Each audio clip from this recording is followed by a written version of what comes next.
Hello welcome. இன்னைக்கு எந்த படம் ரிவ்யூ பார்க்க போகிறேன்னா ஜாலியோ ஜிம்கானா.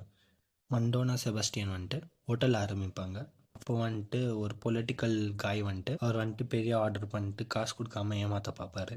அப்போது வைஜி மகேந்திரன் வந்துட்டு எனக்கு ஒரு லாயர் தெரியும், அவரை போய் பாருங்கள், இந்த காசு மீட் எடுக்கலான்ட்டு சொல்லுவார்.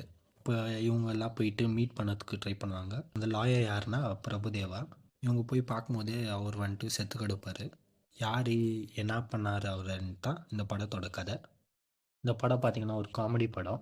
காமெடியெல்லாம் எப்படி ஒர்க் அவுட் ஆகிக்குதான்னு கேட்டிங்கன்னா நல்லா தான் வந்துக்குது ஓரளவுக்கு. யோகி பாபுவும் அவரும் வந்திருப்பார். அவரும் வந்து காமெடியெல்லாம் பண்ணியிருப்பார். அவர் காமெடியெல்லாம் பரவாயில்ல, நல்லா தாக்குது. மெயினாக இந்த படத்தில் யார் பர்ஃபார்மன்ஸ் நல்லா இருக்குதுன்னா பிரபுதேவா. அவங்களுக்கு தான் ரொம்ப நல்லா பண்ணியிருக்கிறாரு. ஏன்னா செத்த மாதிரி தான் ஆக்ட் பண்ணோம், ஆனாலும் அது கஷ்டம் தான், அது நல்லா பண்ணியிருக்கிறாரு அவர். எம்எஸ் பாஸ்கர், ஜான் விஜய் அவங்களும் நல்லா பண்ணியிருக்காங்க பர்ஃபார்மன்ஸ் எல்லாம். இந்த படத்தில் ரோபோ சங்கர் இருப்பார், அவரும் நல்லா பண்ணியிருக்காரு. டெக்னிக்கலாக இந்த படத்துக்கு ரொம்ப நல்லா க்ளீனாக வந்துக்குது. இந்த படத்துக்கு மியூசிக் வந்துட்டு இன்னும் நல்லா பண்ணியிருந்துக்கலாமோ எனக்கு தோணுச்சு. ஓவரால் இந்த படம் எப்படின்னு பார்த்தீங்கன்னா ஒரு ஒன் டைம் வாட்சபிள். போய் தேட்டரில் போய் பாருங்கள்.